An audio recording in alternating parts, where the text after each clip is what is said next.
he wasn't a believer, I don't think, in Jesus. Yeah. And then you had Clinton. Clinton was another Southern Baptist. Yeah. He didn't always live like one, but he had a desire for peace, and so God got three men together to make a peace agreement. Yes. Well, we have Alaa here. Hello, Alaa. Welcome. Well, hello. To greet you in our Islamic way, Assalamu alaikum, which means mercy, peace, and blessing of Allah be with all of you. Mr. Ray, I've been listening to you from the beginning, and as usual, I'm fond of writing, points. I've heard you from the beginning, your story in India, then you said Christmas originally is a pagans. God doesn't change his mind. Then Jesus was predicted in the Zabur, Psalm 22. Then you said in Torah, then you said Ili Ili Limashbachtni. Then you said Quran was the first complete Arabic book.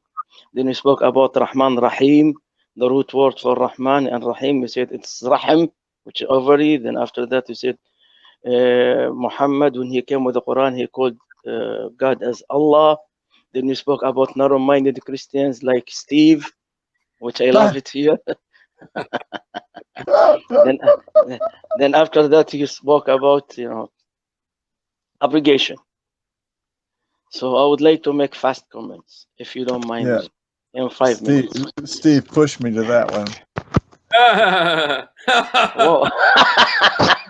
I'm going to get beat up somehow. So I'm trying to get this steady, okay? So I hope that you don't mind me saying something here, Mr. Ray. I respect you, honestly. I expect you are going to say something anyway. No. Actually, I learned from This is an open talk show. This is Steve's in control. Go ahead. No, to be honest with you, I never come and speak in his show. Well, I sure hope you'll be honest. Except if you are with him. The only time I come live in his live stream, if you are the guest. Other than that, I never join even any conversation. Tikram. Wallahi, this is the truth, and he knows. Ask Steve, because nobody is honest and respectful as much as you do. Therefore, I love to speak and learn from people like yourself. Now, let's go. First of all, when you spoke about Psalm 22, then Steve said that he made a song about it. Then you said Ili Ili, even pronounce it's wrong. It says Ili Ili lima shbachtni, which means Ilahi Ilahi lima taraktani. That's in the Arabic language. If you talk about Psalm 22 and you go back to the origin Hebrew, one of the most important verses is number 16, which says ثقبوا يدي ورجلي. That's the verse. Okay, let me carry on, please. That's even better. No. Let me carry on, please. Now, usually, if you want to know something, you have to go back to the original language, the roots. So when you go to the Hebrew language, chapter 22, Psalm, verse 16, the verse says in Hebrew, Akari. It doesn't say Akaru. There is a difference between Akari and Karu. See? So according to Jewish apologists, they said that Christian missionary corrupted the verse and they changed the word Karu to, the word Kari to Karu. The word originally is Kari. Kari means like a lion. So 4 verses before number 16, the same word Kari was mentioned, and you translated as lion. And it was mentioned dozens of times in the Tanakh. No, I'm sorry, I'm not understanding you. I didn't translate it. No, I will repeat myself again. In Hebrew. Yeah, in Hebrew, if you go to the original Hebrew, the word says Kari. It doesn't say Karu. And what does that mean? What does it mean? Ari, okay. Ari means in Hebrew lion. Kari means like a lion. So if you go to the verse in Hebrew, Aryeh, Habibi, you mean a lion, yeah. Kari or Ari. Okay, good. There is 2 pronunciation, Kari or Ari. So the verse says Kari, it doesn't say Karu. Karu means taqabu yaday wa rijlay. But the word Kari means like a lion. So Christian missionary says that, Jewish apologist says that Christian corrupted the verse and they changed the word Kari to Karu. So it sounds like crucifixion. That's not me, that's the Jewish. And you can find hundreds of Jewish rabbis on YouTube refuting this claim and answering Christian missionaries about Psalm 22:16. This is amazing, my brother. This is amazing. That I was a Christian missionary for 40, 50 years, and this is the first time I've ever heard that. But it's I'm glad to be you know, educated. Hey Ray, do you mind if I? No, this is not your fight. This is not your fight, Steve. Okay, Please. well, I follow what Ray says last time. This is not your. Let me, please. Steve, Allah yarda alayk, relax. If I am with Mr. Ray, allow me to learn from him.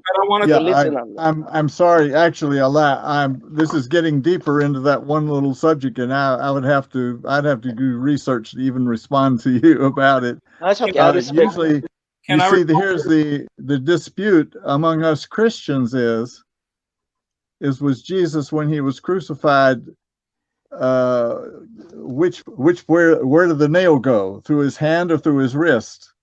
Because if it went through his hand, he would probably fall off the cross. It wouldn't hold the weight of the body. So there's some who say it was through the wrist, which would hold the weight of the body. So there is discussion over that sometimes. But as far as the interpretation of the Hebrew, I've really never got into that. I hadn't thought about that, but that's a very good point. Excuse me, Mr. Ray. And I'm not aware of Christians having tried to pervert the Old Testament writing. Most of them don't know enough about Hebrew to even do it. Okay, allow me to say something, Mr. Ray. Actually, this is not the interpretation of the Hebrew. This is the origin language of the Tanakh, which is Hebrew. You Christian who interpret the so we Jewish say in Hebrew, nu, yeah, mayakun. So what? Anyway, this is one of the points I wanted to clarify. Now, okay, good. Okay, that's one of the points. I don't want to argue with you, actually. I don't want to discuss. No, it's good information, and I'll check on it. I'll try to check on it. Alhamdulillah. I'm actually trying to exchange only information together. Okay, the second thing you said, Bismillah ar-Rahman ar-Rahim. You said in Islam or in Quran, the origin word for Rahman Rahim is Rahim. No, that's wrong. The origin word for Rahman ar-Rahim is Rahmah. Rahmah is different than Rahim. Rahim is ovary of the woman.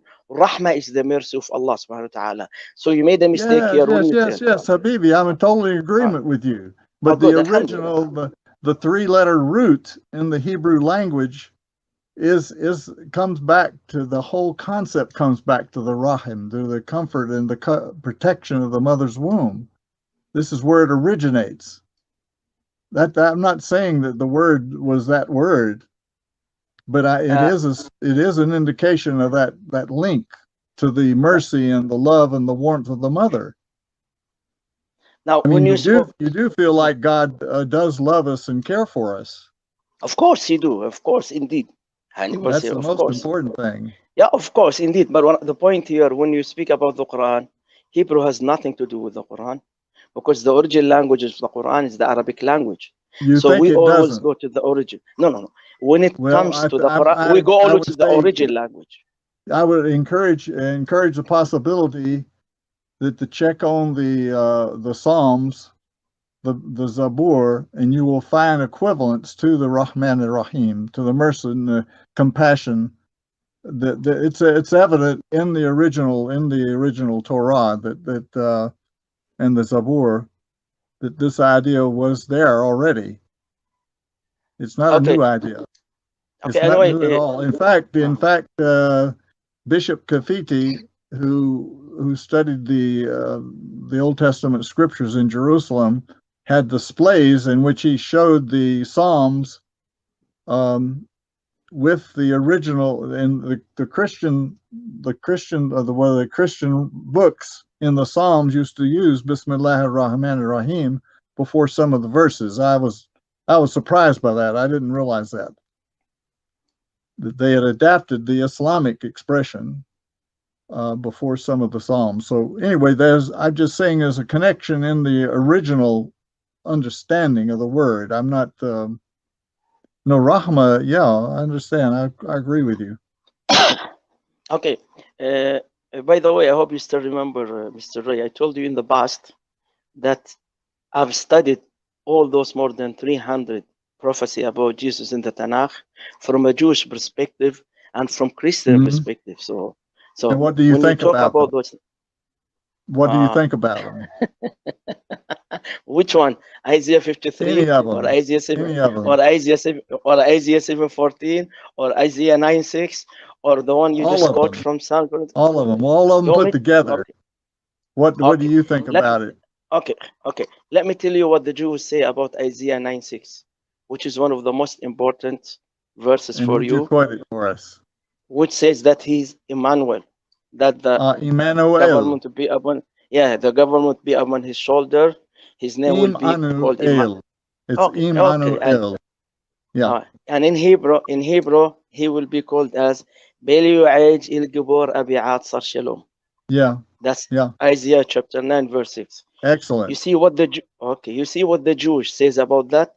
Jewish apologetics. They said, Sure. when they made comparison. Okay, when they made comparison between Isaiah 9. You mean the rabbinical Jews, not Messianic Jews. The rabbinical Jews scholars. I'm not talking Messianic Jew. Contradict. Yeah. Of course, because the Jewish book Tanakh is the book of the Jew, and they have the right to defend their own book.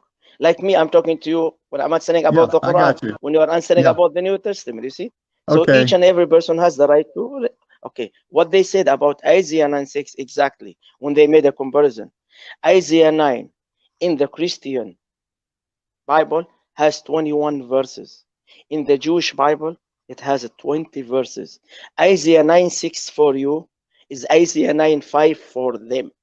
Isaiah 9:6 for you. In the Jewish scripture, Tanakh, it is Isaiah 9:5. When you make a comparison between both of them, if you go back to the original Hebrew, Isaiah 9:6 was written in the past tense. It was not written in the present and future. When you go to the Christian Bible, they change the past tense to the present and future. If you go to the 4 attribution of the Son in the Bible, you have 5 attribution. In the Jewish Bible, they have 4. So you added 1 to sound like it is about Jesus.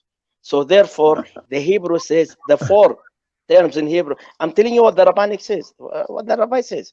Which rabbi? You see, you have to quote which rabbi, because I'll give you. I've had scholars. I've known scholars in Jerusalem who work with the rabbis at the Hebrew University in translation of the Scripture, and it's possible there's a dispute over the addition or not of a word or two. That's always possible, but I've never seen it as condition. Write down the name of the rabbi. He's one of the most popular, famous rabbis who encounter with the Christian missionaries, and he has a huge link. He has a huge channel on YouTube, and he did several debates with the head of the Messianic Jew. You can see it also live in it. Excellent. Yes. Please give me his name. His name is Rabbi Tovai Senior. I'm sorry, Tovai Senior. T-O Tovai Senior. Rabbi Tovai Senior. You search for him on YouTube, and you will find. Would you be Alaa? You have my email, right? Yeah, actually, I lost it, and I told Steve to give it back to me, but actually, it's raisemore@cs.com. Here, I can write it on the. I can't write it on the. He doesn't have us linked up good. You see, where I'm very interested in this because my son-in-law, his name was Elon Zamir. He started the Israel College of the Bible that's still going on now, training Messianic Jewish believers, training Arab believers all over for the work all over that area. And I had friends. My main mentor was Dr. Robert L. Lindsay, and he worked with Dr. David Flusser from the Hebrew University in the translation work. And so these are, this is very interesting for me. Actually, Mr. Ray, I'm surprised you don't know him. He's one of the most popular. No, I'm not keeping up. I haven't kept up in 20 years with all this stuff. Oh, okay. I'm sorry. Gone. Yeah, he's been very famous for almost 15 years, and he's been. Well, that's it. See, I left in 2002, so I haven't kept up. But if you would give me his name, I'd be glad to look it up. It. I'll give it to you right now. Tovai, T-O-V-A-I, Tovai. Yeah, Tovai singer as a singer. Yeah. That's a good Jewish name. Just look for Rabbi Tovay Singer, you will find thousands of his debates, and he respond all 300 prophecy about Jesus in the Tanakh from a Jewish perspective. And I am one of his students for the past 6 years. Excellent. Okay. I studied much. You're doing it online, or if you come over? Well, you haven't done it in Jerusalem, I guess. Where is he center at? Now he's in Jerusalem. Jerusalem. He was living in Indonesia for almost 20 years. Great. Yeah, he moved was in Indonesia. Great. Yes, and he moved to Jerusalem almost a year ago. He's back to Jerusalem. Before I forget it, you've been to Singapore, you told me, I think, or not? I said I've been to the airport, but I've been all around Southeast Asia. I got you right. Okay, that's all right. That's what I said in the past.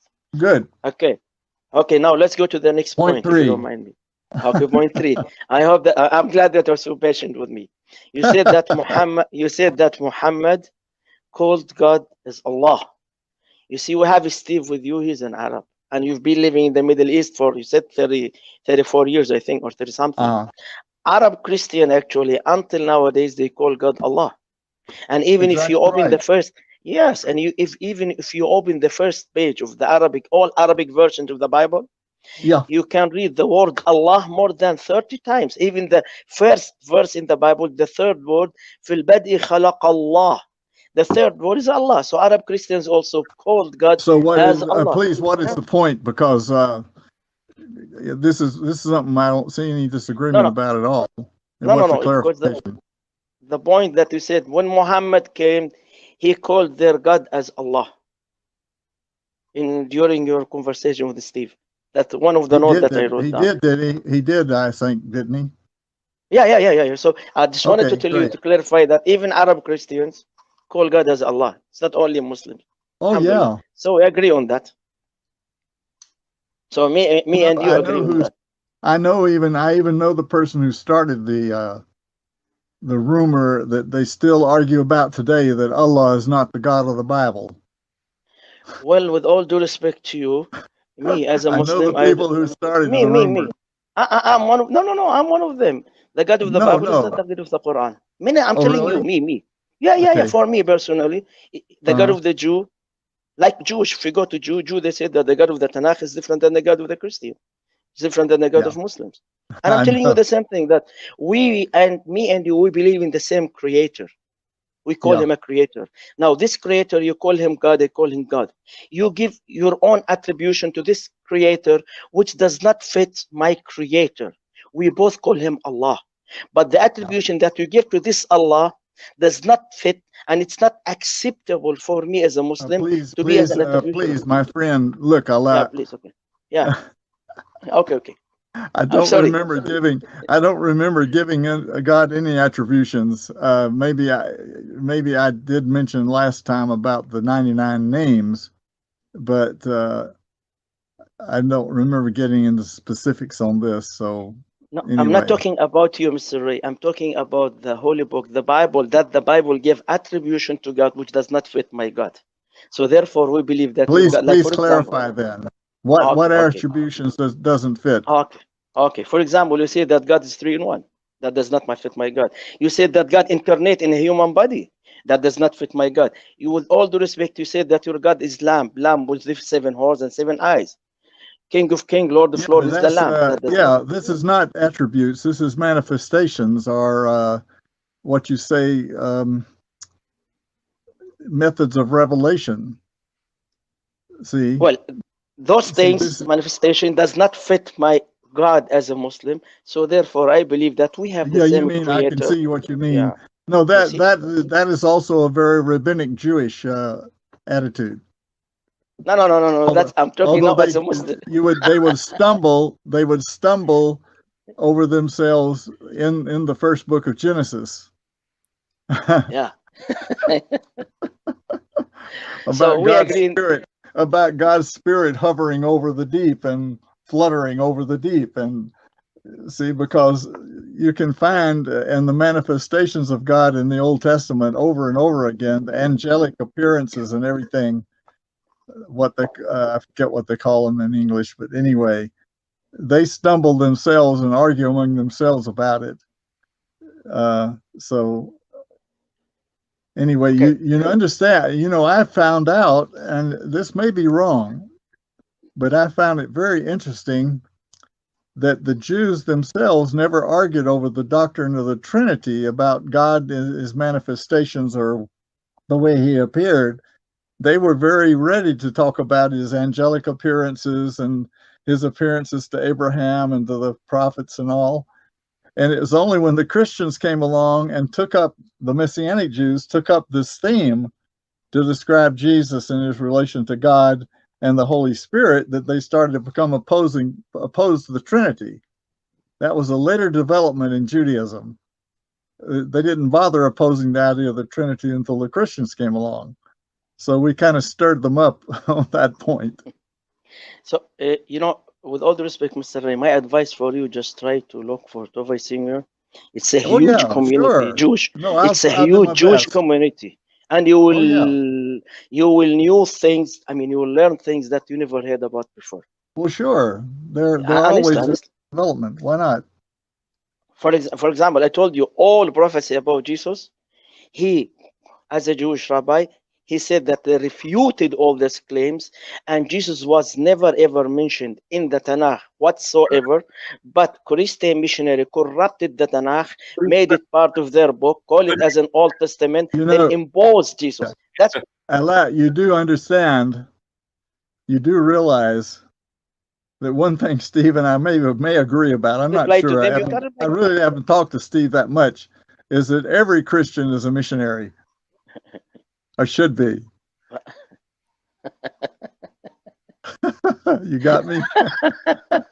I got it, but Steve didn't. I don't know if we're smart enough to change the Bible. You guys don't let me talk. I don't feel me laugh either. Mr. Ray, I really enjoy it when I talk to you. When I talk to you, I have fun. I enjoy it. I feel relaxed. We exchange information with love and respect. I'm glad somebody enjoys it. I do, because you are a highly respected man. You see, you really force me to respect you. You really even though we disagree, you force me with your good characters to respect you. Honestly. This is what the emperor or whatever told Paul the apostle. He says, you almost convinced him to become a Christian. And then he put him in prison. Now let's come to one of the most important points, which is the topic of your video today. Good. Which Steve is very excited about. And Nasikh wal Mansukh, abrogation. And he quoted the Quran. Let's see, that should be your subject. You see, actually, he was talking about, and he even wrote it down, Nasikh wal Mansukh in Arabic language. Right. Which is in English as an abrogation. And me as a Muslim, I claimed that Christianity and the Bible has an abrogation, and the Bible admit that before even Quran came. So you have abrogation in Christianity. So if you have a problem with abrogation in Islam, that's mean you are criticizing and condemning. You'll have to define, in order for us to really understand you on that, or maybe agree, disagree, you'd have to interpret what you mean by abrogation. Actually, the Bible gives you definition for abrogation. Well, give it to us. You need to teach us the Bible. No, please. I'm not trying to teach you. I'm learning. No, well, give us the quote so we'll know. It's Hebrews 7:18. Just a minute. Hebrews 7. Chapter 7, verse 18. Yeah. I will give you my sources, Mr. Ray. You see, I'll give you my sources. You will love it. I usually go to www, one of the most famous links about the Bible, either Bible Gateway or Bible Hub or BibleHub.com or BibleStudyTools.com. Sure, because they have comparison of verses, of different versions. Now, when you put there on the research, Hebrews 7:18, for example, if you go to Bible Study Tools, you will find more than 100 different versions giving you this verse. You will find many of them use the word abrogation. This is the Hebrews 7:18 is talking about the priesthood. And Hebrews is talking about Jesus' priesthood being superior to the old priesthood. Can I read you the verse? I have now with me. You got it right here. Set aside. I have with me the Orthodox Jewish Bible. I have the Orthodox Jewish Bible in my hand. Now, Orthodox Jewish Bible says this. Listen to this. For on the one hand, there is an abrogation. It said abrogation. There is an abrogation of an earlier command because of its weakness and infectuality. So he said that the old command was very, very weak. So therefore, God has to abrogate it for a new command. So that's an abrogation in the Bible. It was abrogated. Very good, man. Excellent point. That's not me. Even if you go also, to the other, it's good for us to be reminded, because that's what it said. It applies to the whole aspect of the gospel message in its superiority. Yeah. So if you read also in the same link, which I told you, BibleStudyTools.com, it says in another version, Weymouth New Testament version, W-E-Y mouth. Yeah, Weymouth. I'm sorry, forgive me. English is my fourth language. I'm not so good in English. Thank you for the correction. Yeah, it's Weymouth. I might be mistaken myself. So no. I'm learning from you. Honestly, if I say something wrong and you correct me, I say thank you very much. I appreciate it. Thank you for the correction. God bless you. I respect that. But if Steve do that, I'll never accept it from him. But from you, it's okay. Don't even let me talk. You don't even let me talk. Okay. Weymouth New Testament. For 6 hours, so Weymouth. Alaa's got a very good point here, and we just studied Hebrew, and this is very important in understanding the writer of Hebrews, his attitude about the old law. It doesn't mean the old law. What it's talking about here is its efficiency in affecting man's behavior. That all the laws that were given in the past, they're good laws. There's nothing wrong with them. But the fact is, it didn't change man's inner nature, his ability to keep the law. And Jesus comes and gives us the ability to keep the law. I didn't come to destroy the law or the prophet. I came to fulfill. That's Matthew chapter 5, verse 17, 18, and 19. Exactly. I'm speaking from my mind. If I was mistaken, please correct. No, you're right. Exactly. A lot. You're very correct in that. And that's, I think, Matthew chapter 5, verse 17, 18, and 19. And whoever among you reject or refuse that Old Testament, he should be in the least kingdom of heaven. Yeah. That's Matthew 5, 17, 18, 19. Am I correct? Yeah. Honestly, I speak from my mind. I don't have anything with me. It's in the Sermon on the Mount, I believe. No, you got a good point there. It's very good point. If you go also to Weymouth New Testament, it says it clearly, actually. It says, on the one hand, we have here the abrogation of an aerial code because it was weak and ineffective. Right. So he said that the command was abrogated, which means the command of Moses in the Old Testament to the New Testament. Now, I would have to get into a little deeper, because the Jews divided up they had the Torah, the 10 words, and then they added about 600 other regulations and rules. So we'd have to figure out whether they're really is intending to mean the 10 or the added 600.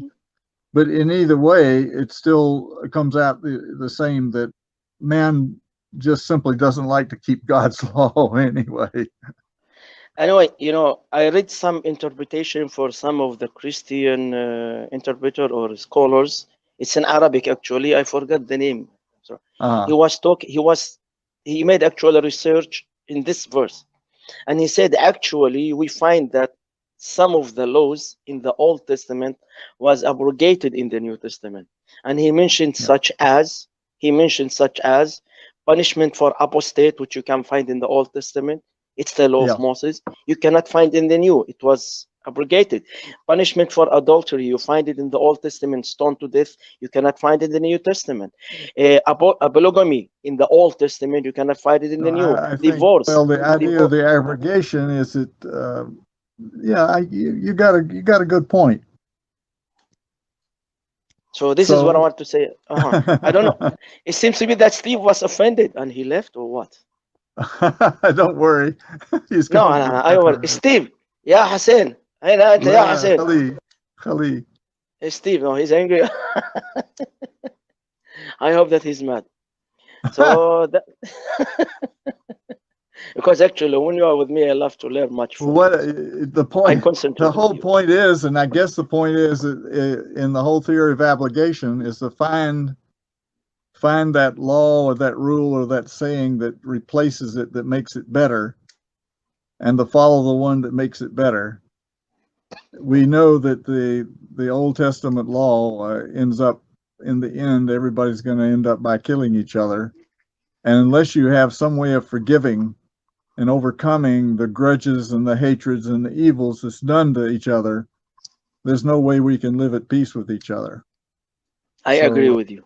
I agree. I absolutely agree with you. One way or the other. One way we survive and the other way we don't. And actually, one of the most important things that he was talking about abrogation, I'm trying to remember the name of this scholar and even the name of the book. I've read this almost 15 years ago. He was talking about sacrificing Jesus Christ. He said in the Old Testament, in the entire Tanakh, sacrifice was made by an animal. It was abrogated in the New Testament that they made Jesus become as a lamb, and the sacrifice was a human, not an animal. So he considered this one of the most important abrogation from the Old Testament to the New Testament. So therefore, they called Jesus as the lamb, human lamb, who was sacrificed for all mankind. So he considered Hamalullah, as you said. That's what John the Baptist, when Jesus came to be baptized, he said, "Who are the Hamalullah alladhi yarfa khatiyat al-alam?" He takes away the sins of the world. You can say abrogation, but in a sense, it's almost like a substitute.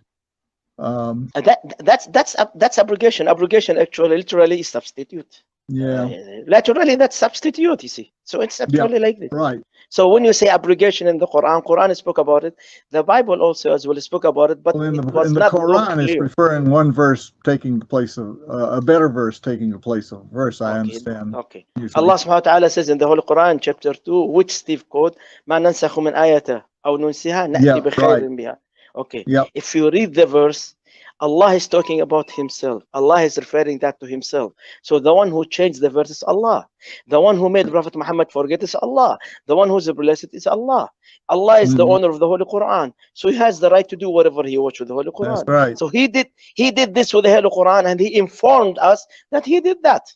It's as simple as this. Yeah, well, it's the same as in the Bible. So we agree. That's good. That's good. Okay. I have no problem with that. I have no problem whatsoever having an abrogation in the Bible. I agree with you. I have no problem with that. I think the thing that maybe I'm mistaken by saying, unfortunately, this takes over by people saying they don't need to read the Bible, that everything they need to know about God is in the Quran. And that's not what the Quran says. The Quran says if you want to understand the Quran, you need to understand and read the Bible to see what it means. So if at least we put the books together and take the value of each one, we benefit. But if we use it in a contradictory sense, then we're always going to end up by arguing, fighting. Yeah. Arguing and fighting. Like, unfortunately, you said something which I disagree with you a while ago.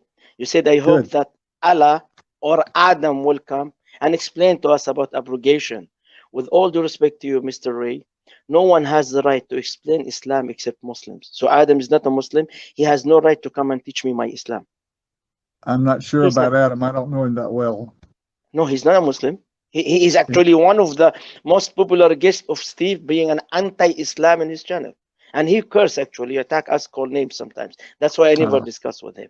So he has no right to come and teach me my, like you, when you told me, I will teach you your Bible, I says, no, I cannot do that because this is your book. I'm here to learn from you. Please school me in the Bible. And if I was mistaken, correct me. I'll be more than happy to learn from you. I'm not here to teach you Christianity. I have no right whatsoever to do that. My all I can add to this really is to find the meaning. What does it say to me today? What good do I benefit? How can I benefit my fellow man? For instance, I give you an example. Sure. I have a friend from Indonesia. Okay, good. And they have great problems with their family. Always don't want to see the family. They don't love me. They accuse me of this, back and forth, back and forth, back and forth. And I just want to say to them, look, you've got to grow up and quit blaming your family on everything. You can't ignore the family because they're very important. They're part of your life. You don't have to let them run your life, but you don't have to always be fighting them all the time. And you know, I wish people wouldn't be that way. It's just very difficult. So. You know, it causes so much stress and strain and wasted energy in life to always be worried about what other people are saying and thinking and what we think they're thinking. So you know, how I hope that our brother Steve here will have an open-minded like yourself, and he will entertain us like you do. Actually, I think that he left. Well, I don't know if Steve he was offended by me. I don't know if he was offended by me. He was offended by me, I guess, and I think that he left or something. Know. Yeah, he's not with us anymore. What, did he turn the program off? How did we keep going then? I don't know. I don't know if he turned off or he just left. I have no idea. I'm not so good in this program anyway. Honestly, I don't know where is he. I'm trying to call him. Let's see. You said you're in Southeast Asia now, or? Yeah. I'm now talking to you from the Philippines, and the Philippines. There's Steve. He's back. Yeah, it's 2:15 p.m. here. Where am I at? Wow. It's 2:15 p.m. now. Man. We are here Monday. You're Sunday. You're 16 hours behind us. Wow. We're 16 hours ahead of you. Oh boy. Yeah, we are 16. I think it's let's say 2. What time is it now in your place? I think it's 8:30 or 10:30. So. Yeah. It's 10:30 maybe in your place. 10:30 p.m. Right? Yeah. Here we allow Steve to talk. Steve, what time is it in your place? No, it's 10:17 here now. 10 in the evening. Yeah, it's 10 in the evening place. It's 2 p.m. in my place Monday. For you Sunday evening. For me it's Monday afternoon. Wow. Yeah, so we're ahead of you. Alaa, it's been a privilege and a pleasure to discuss with you. I feel like you've got a broad understanding, and I just I see the only thing I have to be careful about when I get too technical. One of my problems is I studied several years of engineering, and when I write, my writing tends to be so technical. My cousin was a professor of English, he says, I need to feel your spirit. I need to feel your, whatever they call it, your inside. I need to feel what you're really feeling, expressing it. So I find myself in writing that I have that disability because of my limitations of having studied. I can blame it on engineering. But to find that part where God speaks to us, and I'm finding it, of course, maybe I'm getting so old, I'm getting sentimental or something, but I'm finding it more and more as I read the Word. He speaks in very unusual ways, and I benefit from learning. As I benefited from your pointing out for the thing about abrogation of the Old Testament, if that's what he's talking about there, because the better way, and he's got the book of Hebrews has for us a rather strange way of explaining things. In fact, we still dispute as to who wrote it. I think sometimes maybe Paul wrote it. Then at other times I think Barnabas. So they have various theories as to who wrote this book. So that'll be a question we'll have to ask when we get to heaven. Can I be introduced to can I be introduced to the author of Hebrews? I don't want to be with Steve in heaven. Will you help me I don't want to be understand with what Steve you in meant heaven. when you said this? I don't want to be with Steve in heaven. I don't want to be with Steve. It's enough here. I don't want to be with him also. I don't. He's nagging us here. I don't want him to be with me on the other side. No. You want him to be in Jannah. Over to the other side. So, Steve, I'm just kidding. Habibi, Allah yarda alayk. yeah, I'm sure that I didn't. Habibi, Steve. Enthusiast, Steve. we talk, and so it's just like I just went and did my dishes. I figured you guys aren't going to let me talk, so I just did my dishes. Look, Steve, do you know that I got out of doing dishes tonight because I told my wife I had to be on the program to speak? Well, you see. Okay, you see, I Mr. Ray, appreciate very much your patience and your listening, and Thank you so I much. don't think I've ever had anybody who took me so seriously. No, I do You believe. did an excellent admire job of describing. My mind is very scattered sometimes, and I do have that problem. I take you so much seriously than Steve and his company. Thank you. Unlike and Steve God and his bless Ali Yabarak al-Kul, Aid Saeed, Kul Sinu to Salmin. Thank you so much. Gotta go now. Okay. It's time for Asr. Asr is approaching here. Okay. Okay. All right. Take God care, bless. Steve. you take Steve, care. be I don't good. know how I get out of this, but I just Steve, punch it off. Steve, right. be good, huh? Okay. Be good, Steve, huh? Okay. Bye-bye, Assalamu Steve. alaikum. All right. Are you? Did you